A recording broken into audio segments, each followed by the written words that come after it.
सलाम पाकिस्तान, आप देख रहे हैं 24 न्यूज HD और 12 बजे के इस बुलेटिन के साथ मैं हूं फरवा वहीद। मैं हूं अबूजर मुअज्जम। सबसे पहले बात अली रजा आब्दी मरहूम की।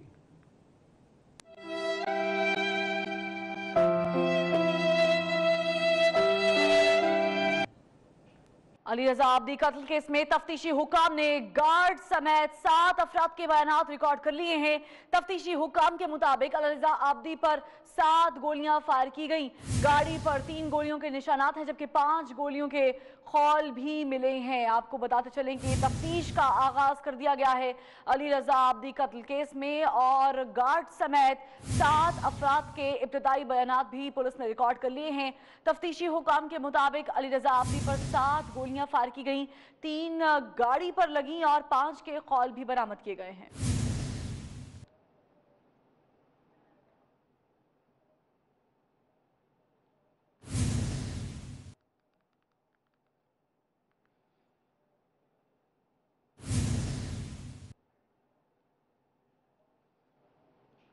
MQM पाकिस्तान के रहनुमा अली रजा आब्दी की नमाज जनाजा दोपहर 1:30 बजे इमाम बारगाह यसरब में अदा की जाएगी। कत्ल केस में कैदियों से भी तहकीकात का फैसला किया गया है। जराये के मुताबिक जेल में मौजूद MQM लंदन और कालादम तंजीम के सरगर्म कारकुनान से तफ्तीश होगी। MQM से PSC में आने वालों से भी तफ्तीश की जाएगी। पुलिस इस वक्त जो इन एक्शन है और तफ्तीश का बाकायदा तौर पर आगाज कर दिया गया है। अली रजा आब्दी कत्ल केस में मुतादिद अफराद के बयानात भी रिकॉर्ड कर लिए गए हैं। MQM पाकिस्तान के रहनुमा अली रजा आब्दी की नमाज जनाजा दोपहर 1:30 बजे इमाम बारगाह यसरब कराची में अदा की जाएगी।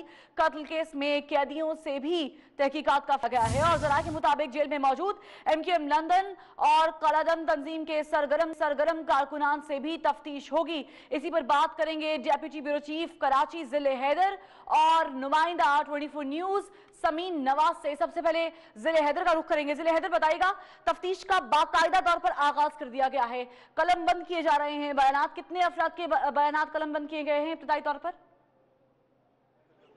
जी बिल्कुल, तफ्तीशी हुकाम जो है उस वक्त एक्शन में है और तफ्तीश का दायरा वसी कर दिया गया है। 7 अफराद में सिक्योरिटी गार्ड, चौकीदार और ऐनी शाहिदीन शामिल हैं। इनके बयानात कलमबंद कर लिए गए हैं। इसके बाद जो है फैसला किया गया है, जो तफ्तीशी हुकाम से हमारी बात हुई थी कि अली रजा आब्दी का मोबाइल डाटा जो है वो भी हासिल कर लिया गया है। इसके अलावा जो खौल बरामद किए गए थे उसकी फोरेंसिक के लिए भिजवा दिया गया है। चंद घंटों में इसकी रिपोर्ट भी जो है वो मुतवक्को है कि वो अर्जेंट बेसिस पर मंगवाई जाएगी ताकि तफ्तीश में आसानी पैदा हो। इसी तरह जो गिरफ्तार कारकुनान है कलादम तंजीम के या सियासी जमातों के जो कि जेल के अंदर कैद है, जिनका ताल्लुक MQM लंदन या किसी भी सियासी जमात से हो, उनसे भी बाकायदा पूछगछ का फैसला किया गया। CTD हुकाम जो है वो आज किसी वक्त जेल जाएंगे और इन अफराद से पूछगछ करेंगे।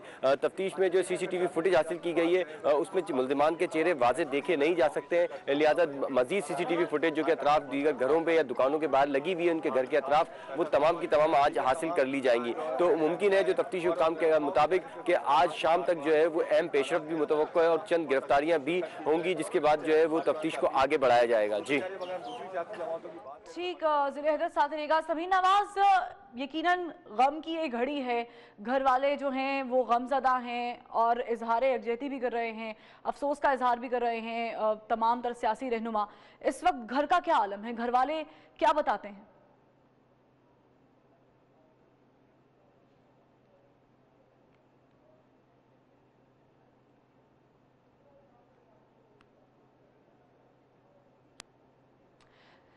समीन नवाज से भी राब्ता बहाल करने की कोशिश करेंगे। फुटेज आप 24 न्यूज़ की स्क्रीन पर देख सकते हैं। ये अफसोसनाक वाक़या पेश आया है। अली रजा आब्दी को 10 सेकंड्स में कत्ल किया गया है और तफ्तीशी हुकाम के मुताबिक 7 अफराद से इस वक्त जो है वो उनके बयानात रिकॉर्ड कर लिए गए हैं। इस वक्त तफ्तीशी हुकाम क्या बताते हैं आप भी देखिए। बाकी जो तफ्तीश की जहाँ तक बात है कि ये अपने ऑफिस से कल जो है मामूल के मुताबिक नहीं बल्कि कुछ टाइम पहले निकले हैं। आमतौर पर ये 9 बजे निकलते हैं वहाँ अपने फैक्ट्री में से और 10 बजे अपने होटल पे जाते हैं जो उनका कैफ़े टाइप बना हुआ है और वहाँ से भी लेट नाइट घर आते हैं। लेकिन कल चूँकि इनकी फैमिली को आज जाना था अमेरिका इनकी बेटी की पढ़ाई के सिलसिले में, तो आज कल ये जल्दी निकले वहाँ से और डिनर पे लेके जाना था। This is what I have learn today.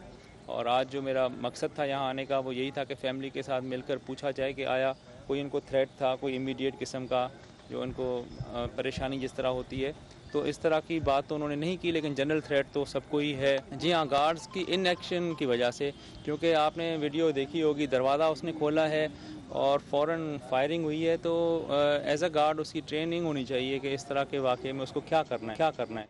इसी पर बात करेंगे भी नुमाइंदा समीन नवाज से। समीन नवाज, घर वाले क्या बताते हैं, क्योंकि तफ्तीशी हुकाम ने बयान दिया है कि वो घर जल्दी आ गए थे, डिनर का प्लान था, घर वाले इस बारे में क्या अपडेट्स दे रहे हैं?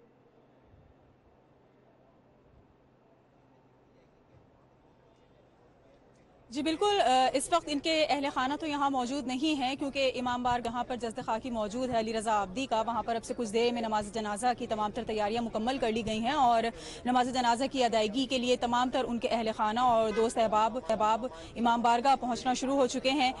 जो बात हो सकी है उनके अहले खाना से, उनके अजीज़ व अकारिब से, उसमें उनका यही कहना था कि गुज़िश्ता रोज़ रात में जब टारगेट किलिंग का निशाना बनाया गया है अली रज़ा आब्दी को उनके घर के दरवाजे पर, तो वो अपने दफ्तरी उमूर निपटा कर जल्दी घर पहुंचे थे और गालिबन शायद अहले खाना के साथ किसी इशाइये का एहतमाम था और वो डिनर पर जाने के लिए दफ्तर से जल्दी घर लौट आए थे। लेकिन दहशतगर्द जो उनका पीछा करते हुए घर तक पहुंचे थे, उन्होंने उनके दरवाजे पर टारगेट किलिंग का निशाना बनाया है। आज सुबह भी यहाँ पर SSP साउथ पीर मोहम्मद शाह ने विजिट किया है और जो मजीद इंक्वायरी चल रही है उनकी इस टारगेट किलिंग के हवाले से, उस बारे में उनका ये कहना था कि तहकीकात अभी जारी हैं और उनका टेलीफोन भी तहवील में ले लिया गया है, जिसको फॉरेंसिक टेस्ट के लिए अब लेबॉर्ट्री भिजवा दिया जाएगा। जबकि इंचार्ज CGD अब्दुल्ला शेख ने भी जाय वक़ुआ का दौरा किया है, लेकिन उन्होंने मीडिया से कोई गुफ्तगू नहीं की है और वो बगैर गुफ्तगू किए रवाना हुए हैं।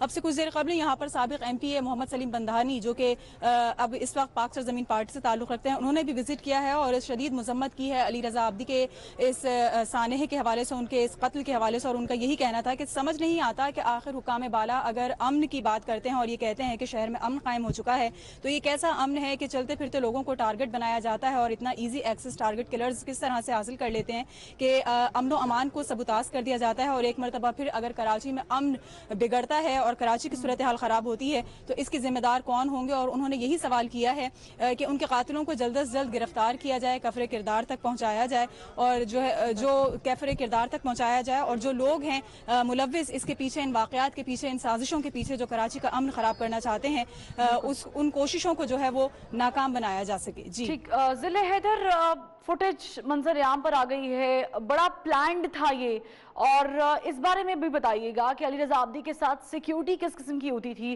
कितने गार्ड्स होते थे और ये जब वाक़या पेश आया है तब सूरत हाल कैसी थी?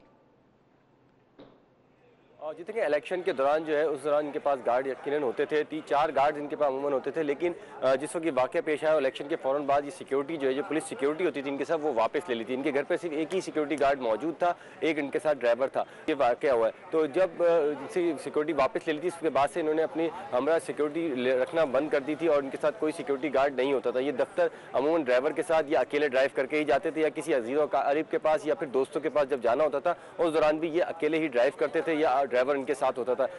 किसी किस्म की कोई सिक्योरिटी या सिक्योरिटी गार्ड इनके साथ नहीं होता था, जिसकी वजह से ये सानिया पेश आया है। जी ठीक, ज़िले हैदर, आपका भी बहुत शुक्रिया। समीन नवाज हमें अपडेट कर रही थी, आपका भी बहुत शुक्रिया समीन। अली रज़ा आब्दी ने MQM को छोड़ दिया था। पाकिस्तान पीपल्स पार्टी के रहनुमा सईद गनी का कहना है कि Ali Raza Abdi Pakistan peoples party को ज्वाइन करने वाले थे। दूसरी जानिब साबिक रुकन असम्बली की आखिरी ट्वीट में भी उन्होंने तहरीके इंसाफ को तनकीद का निशाना बनाया था।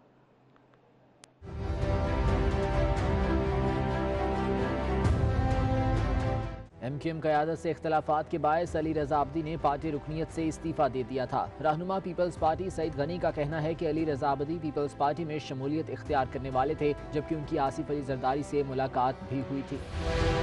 दूसरी जानिब हमले से कुछ वक्त पहले किए गए आखिरी ट्वीट में भी अली रज़ा आब्दी ने हुक्मरान जमात तहरीक इंसाफ को तनकीद का निशाना बनाया था। अली रज़ा आब्दी का ट्वीट में कहना था कि वुज़रा नैब के तर्जुमान बने बैठे हैं। PTI वुज़रा ने प्रेस कॉन्फ्रेंस में कंटेनर वाले इल्ज़ामात लगाए। नून लीग के सवालात के जवाब में विफाकी वुज़रा के पास कहने को कुछ नहीं था।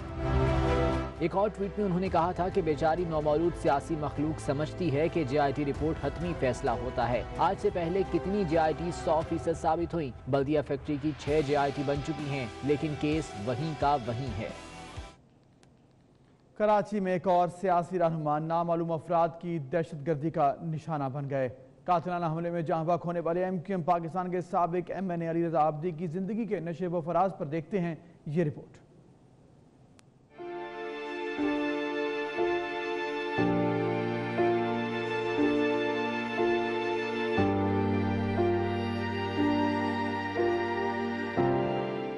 सैयद अली रजा आबदी 6 जुलाई 1972 को कराची में पैदा हुए। उन्होंने इब्तदाई तालीम कराची से जबकि अमेरिका से मार्केटिंग के शोबे में मास्टर्स किया। उन्होंने बतौर कारकुन APMSO से अपने सियासी सफर का आगाज किया।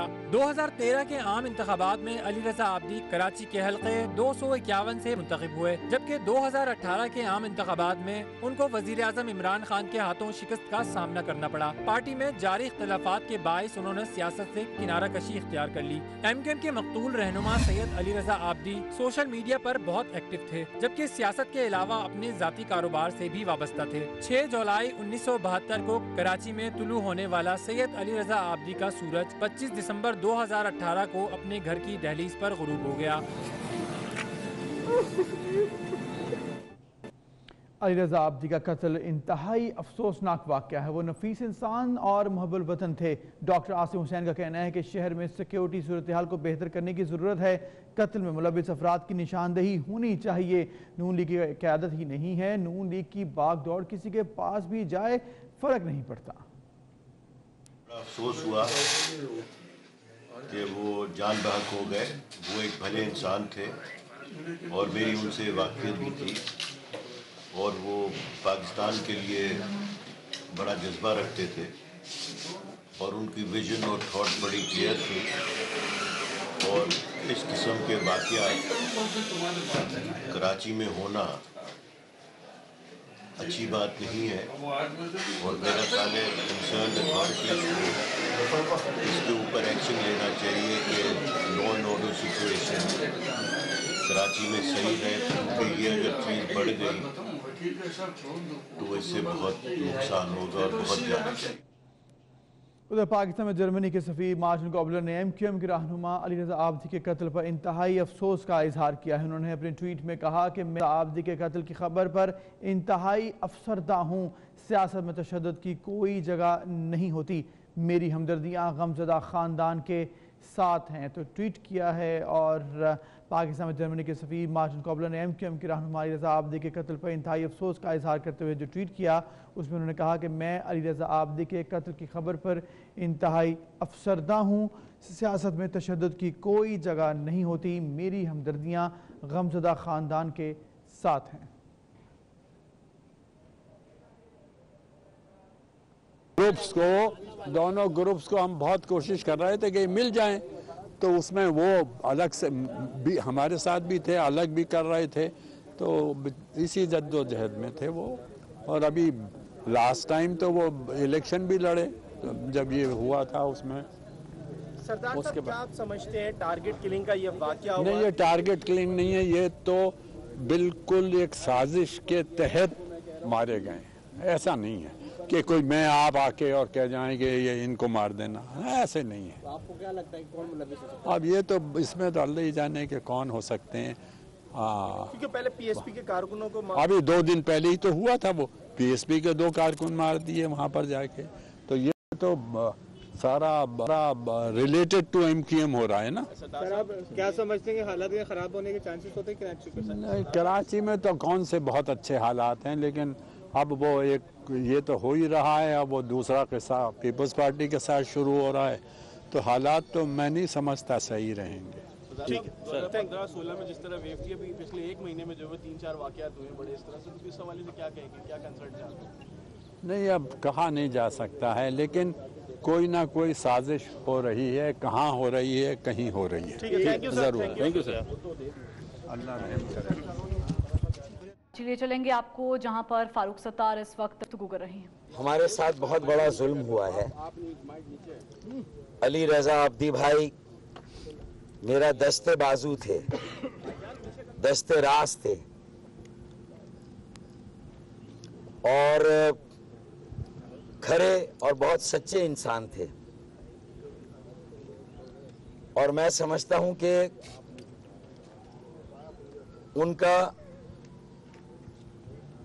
उनको जिस बेदर्दी से कत्ल किया गया, शहीद किया गया, ये इंतहाई सफाकी और दरिंदगी है। कोई रोकने वाला नहीं है। एक कारकुन की हैसियत से देखिए, उनकी अपनी एक शख्सियत थी, उनकी अपनी खूबियाँ थी, डिसेंट आदमी, नफीस आदमी, नरम गो, धीमी आवाज में बात करना, किसी चीज पर मुश्तइल ना होना, और इतने पढ़े लिखे लोग सियासत में एक तो मुश्किल से आते हैं, पढ़े लिखे। अब अली रजा की शहादत के बाद मुझे बताएं कि क्या माँ बाप अपने पढ़े लिखे बच्चों को कहेंगे कि वो सियासत में जाएं? तो फिर सियासत में कैसे लोग आएंगे? कितना बड़ा कौमी नुकसान है, लोग इसका अंदाजा नहीं लगा सकते। मैं एक बात और कहूंगा कि जो बहुत अहम है कि अली रजा भाई खरे आदमी थे, सच्चे आदमी थे, और सच बात कहने और अपने खरेपन की वजह से उन्हें थ्रेट्स भी मिलती थी। और मेरे इल्म में है, मैंने मालूमात की है, मुझे पता चला है कि उन्हें थ्रेट्स मिलती रही हैं। मैं इसकी तफसील में इस वक्त नहीं जाऊंगा, लेकिन ऐसा है और ऐसा हुआ है।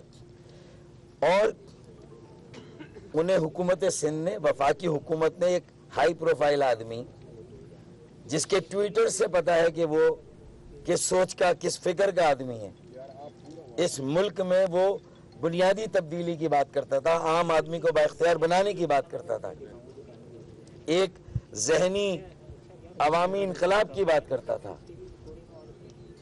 अब जिसने भी किया, मैं किसी तरफ उंगली नहीं उठाना चाहता, लेकिन हमें इंसाफ चाहिए, हमें कातिलों का पता चाहिए, कातिलों को बेनकाब होना चाहिए, उन्हें करार वाक़ई सज़ा मिलनी चाहिए, और ये भी मालूम होना चाहिए कि उन्हें धमकियां कौन देता था। उन्हें धमकियां मिलती थीं, ये बात मेरे इल्म में है, लाई गई है और मेरे इल्म में है, ये बात पहले भी थी, और अगर ताज़ा उन्हें धमकियां मिली तो वो भी मेरे इल्म में बात आई है और बहुत मुसद्दिक़ा आई है। तो मैं समझता हूं कि, और उसका सबसे बड़ा कसूर, जो एक तो सच बोलता था, खरा आदमी था, दूसरा उसका कसूर ये था कि वो महाजिरों की, मजलूमों की यकजहती के लिए काम कर रहा था, सबको मिलाने की बात कर रहा था। तो जब वो इतने बड़े मिशन पर था, तो क्या उसकी सिक्योरिटी पर कुछ लोग दिए गए? कोई सिक्योरिटी अलर्ट ऐसा था जो उसे दिया गया? तो फिर मैं किसकी जिम्मेदारी पे क्या बात डालूं? वो, उसके पास इलेक्शन से पहले 2 सिपाही होते थे, वो 2 सिपाही भी उससे विड्रॉ कर लिए गए इलेक्शन हारने के बाद, गालिबन, मुझे एग्जैक्ट टाइमिंग नहीं मालूम, हराने के बाद हराया गया उसे, इलेक्शन हारा नहीं, वो हराया गया था। तो जब ये सूरत हाल है, तो फिर हुकूमत कहां पर है, रियासत कहां पर है, कानून नाफिज करने वाले इदारे कहां पर हैं? कातिल तो कोई भी हो सकता है, और अगर उसे तो डिस्टेबलाइज करना है कराची को बदअमनी में झोंकना है, तो सारी जो अमन कायम करने की मेहनत थी वो भी जाया होगी, रायगा होगी। तो उसमें हमारा मौक़िफ़, हमारे मशवरे, हमारी तजावीज़ कहाँ है?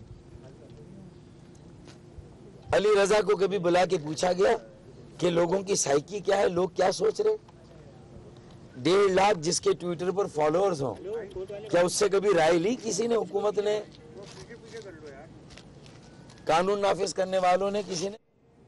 अहम खबर शामिल करेंगे। जुल्फी बुखारी को क्लीन चिट मिल गई। वजीर आजम के मामले खुसूसी बराए ओवरसीज पाकिस्तान, जुल्फी बुखारी को क्लीन चिट मिल गई है। सुप्रीम कोर्ट ने जुल्फी बुखारी की दोहरी शहरियत के खिलाफ दरखास्त मुस्तरद कर दी है।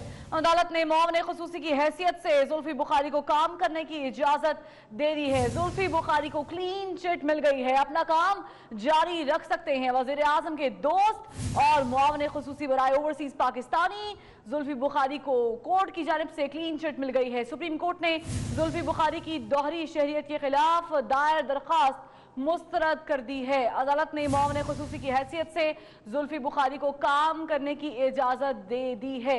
दरख्वास्त दायर की थी कि दोहरी शहरियत वाले इस प्रोटोकॉल को इस्तेमाल नहीं कर सकते हैं और इस पर काफी देर तक समातें होती रही, लेकिन अब ये दरख्वास्त मुस्तरद कर दी गई है।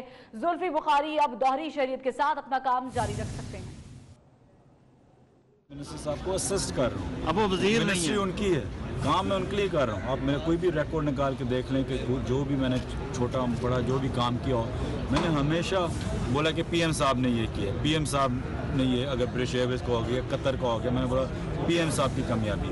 तो मतलब ये सारा काम ही पीएम साहब कर रहे हैं, मैं उनको असिस्ट कर रहा हूँ। स्पेशल असिस्टेंट की स्टेटस तो खाली एक प्रोटोकॉल और एक पर्क्स और प्रिविलेजेस आइडेंटिफाई करता है, वो भी वैसे ही मैंने डैम की तरफ पहले दिन से ही दे दी थी। तो अल्हम्दुलिल्लाह जस्टिस ने मुस्तकबिल में क्या लेकर आ रहे हैं पाकिस्तान में आप? लेंगे क्या, मतलब अभी तो काम जारी है, अभी इंशाल्लाह हम वर्क कर रहे हैं OPF के हाउसिंग स्कीम्स, जो 6 स्कीम्स थी जो बाहर से लोग ने पैसे भेजे हुए थे, 9 साल 10 साल फंसे हुए थे, उस पर काम कर रहे हैं। हम स्कूलों पे जो OPF के स्कूल्स उनको रीडिफाइन कर रहे हैं, उनको फिर देख रहे हैं करीब तरीके से कि हम कैसे उसको ठीक करें। EOBI को हम रीस्ट्रक्चर कर रहे हैं और क्या कहते हैं, और नौकरियों को हम ऐसी कोशिश कर रहे हैं। आप वज़ीर के इख्तियारात तो इस्तेमाल नहीं कर रहे थे पहले? वज़ीर के कौन से इख्तियारात होते हैं? जो भी होते हैं। तो कौन से होते हैं? क्या कोई एग्जेक्टिव इख्तियार आपके पास? एग्जेक्टिव मेरी मिनिस्ट्री के खुद वज़ीर आज़म है, तो वज़ीर के क्या इख्तियार? अब आपको प्रोटोकॉल क्या मिलेगा जो अभी आप बता रहे थे कि प्रोटोकॉल इन द सेंस कि आप बैठते हैं कहाँ टेबल पे, उस पर बस यही होता है कि स्पेशलिस्ट हमने मुझे मेरी सारी गाड़ियाँ अपनी हैं।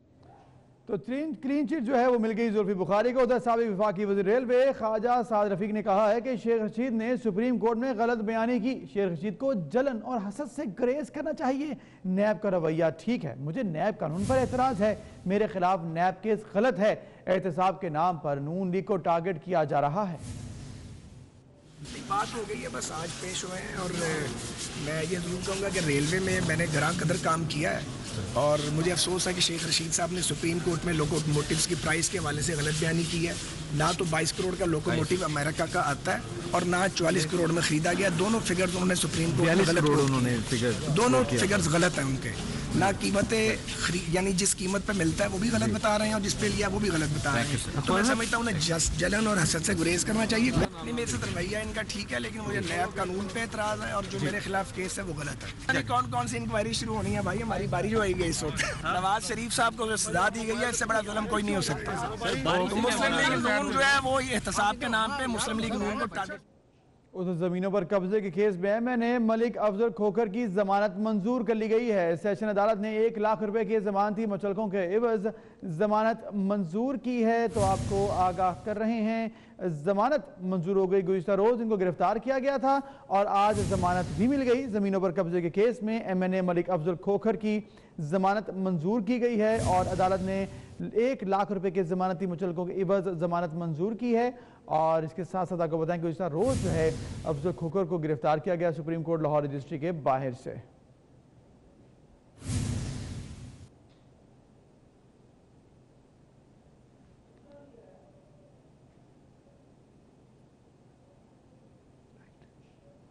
तो सरकारी अस्पतालों में वेंटिलेटर की कमी से मुतालिक केस की समाअत हुई। वजीर सेहत doctor Yasmin Rashid supreme court Lahore registry में पेश हुई। चीफ जस्टिस पाकिस्तान ने सरकारी अस्पतालों में वेंटिलेटर्स की कमी पर बरहमी का इजहार किया है। डॉक्टर यास्मीन राशिद ने अदालत को बताया कि खरीदारी की समरी वज़ीर आला पंजाब के पास पड़ी है, जिस पर चीफ जस्टिस मियां साकिर निसार ने रिमार्क्स दिए कि वज़ीर आला को बुला लेते हैं और यहीं बिठाकर समरी मंजूर कराते हैं। अदालत ने 279 वेंटिलेटर्स मंगवाने के लिए 4 माह का वक्त दे दिया है। तो अहम समाअत हुई, अहम अहकामात जारी किए गए। सरकारी अस्पतालों में वेंटिलेटर्स की कमी से मुतालिक केस की समाअत के दौरान 4 माह का वक्त दिया गया है।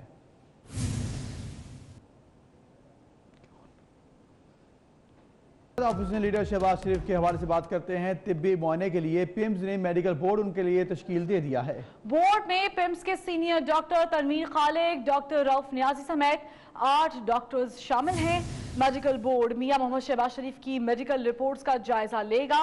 जरूरत पड़ने पर कायदे हिस्बे इख्तिलाफ का तिब्बी मुआयना भी किया जाएगा। बोर्ड तश्कील दे दिया गया है ऑपोजिशन लीडर मियां मोहम्मद शहबाज शरीफ के तिब्बी मुआयने के लिए, और बोर्ड में पिम्स के सीनियर डॉक्टर्स शामिल हैं। डॉक्टर तनवीर खालिक, डॉक्टर रऊफ नियाजी समेत 8 डॉक्टर्स इस बोर्ड का हिस्सा हैं और मेडिकल बोर्ड शहबाज शरीफ का मेडिकल चेकअप करेगा। जरूरत पड़ने पर डिटेल मुआयना भी किया जाएगा।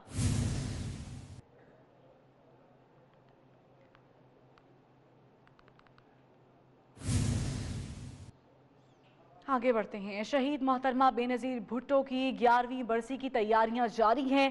कल होने वाले जलसे के लिए स्टेज भी तैयार किया जा रहा है। इसी पर बात करेंगे गड़ी खुदा बख्श में मौजूद हमारे नुमाइंदे अब्दुल खालिक मुगीरी से। अब्दुल खालिक, बताइएगा तैयारियां कहां तक पहुंची? शहीद मोहतरमा बेनज़ीर भुट्टो की 11वीं बरसी के सिलसिले में मैं गड़ी खुदा भुट्टो के यहाँ पर जलसागाह में मौजूद हूँ।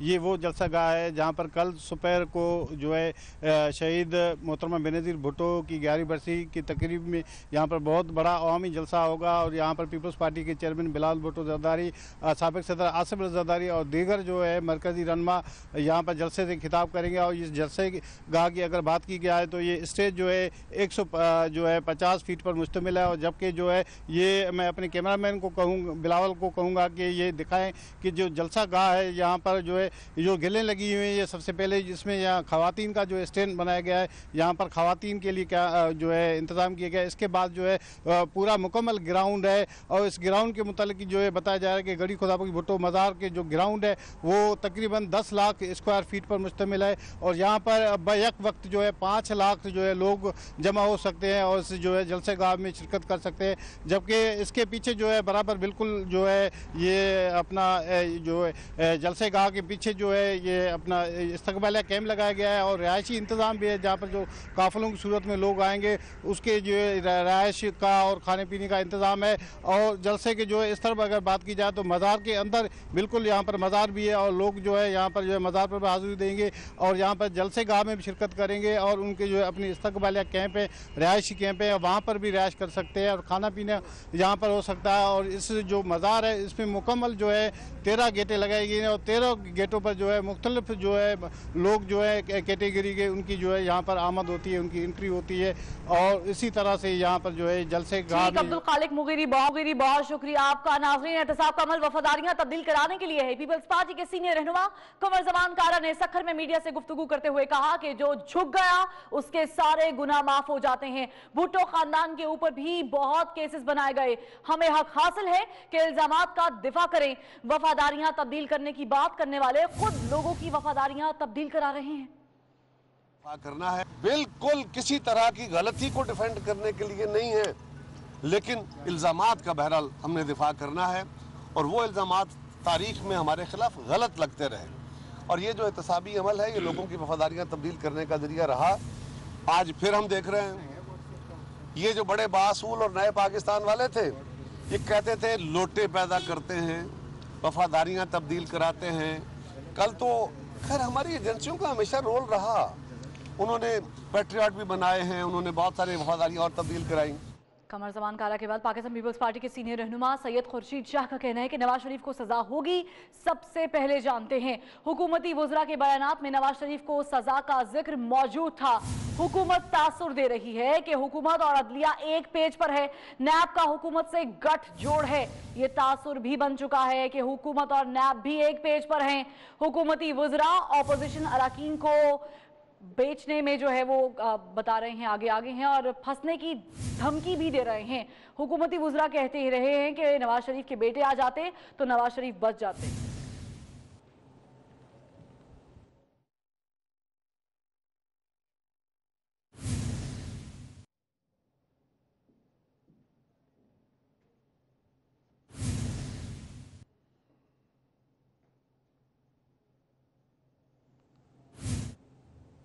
डॉक्टर इब्राहिम के अगवा के खिलाफ 10वें रोज भी सरकारी अस्पतालों की ओपीडीज बंद हैं। डॉक्टर्स की हड़ताल के बायस मरीजों को मुश्किलात का सामना है। मजीद बात करते हैं रिजवान से। रिजवान बताएगा 10 रोज से ऊपर जो है अब तक ये वाकया हो चुका, कोई भी जो है पुलिस ने अब तक पेशरफ नहीं की, क्या मामला एहतजाज भी जारी है? बिल्कुल, डॉक्टर इब्राहिम खलील को अगवा हुए आज 13 रोज़ गुजर चुके हैं और ताहाल उनकी बाजियाबी को यकीनी नहीं बनाया गया। इस तमाम सूरत हाल में जो मौलजीन हैं, जो डॉक्टर्स हैं, उन्होंने आवाम से मुंह मोड़ लिया है। 10 रोज़ गुजर चुके हैं। तमाम डॉक्टर्स की जानिब से सरकारी अस्पतालों की OPDs का बायकाट जारी है। 10 रोज़ से जो शहरी हैं वो शदीद मुश्किलात का सामना कर रहे हैं। मैं आपको बताऊँ कि कोटा शहर में जो सबसे बड़ा सरकारी अस्पताल सिविल संडेमन हॉस्पिटल है, वहाँ की OPDs का भी बायकाट किया जा रहा है। और ये वो हॉस्पिटल है जहाँ से सूबे भर से लोग जो है वो इलाज मुआलजे की गर्ज से यहाँ आते हैं। बलूचिस्तान में वैसे ही सेहत की सहूलियात जो है वो इंतहाई नाकिस हैं। दूसरी जानिब डॉक्टर्स की जानिब से गुज़िश्ता 10 रोज़ से OPDs के बायकाट की वजह से जो यहाँ आने वाले जो मरीज़ हैं उनको शदीद मुश्किलात का सामना करना पड़ा है। डॉक्टर्स की जानिब से पाकिस्तान मेडिकल एसोसिएशन की जानिब से जो है वो OPDs का बायकाट किया जा रहा है। हुकूमत की जानिब से इस हवाले से अब तक जो है कोई भी लायामल इख्तियार नहीं किया गया। हुकूमत की जानिब से डॉक्टर्स की बाजियाबी के लिए, जो डॉक्टर इब्राहिम खलील हैं उनकी बाजियाबी के लिए कमेटी ज़रूर तश्कील दी गई, मगर अब तक जो है वो PMA को इस बात पर आमादा नहीं किया जा सका कि वो अपना बायकाट जो है वो ख़त्म कर दें। शहरियों को भी शदीद मुश्किलात का सामना है। उनका यही मुतालबा है कि डॉक्टर का अगवा बिलाशुबा काबिल मज़म्मत है, मगर उसकी पादाश में शहरियों को ठीक है, शुक्रिया आपने हमें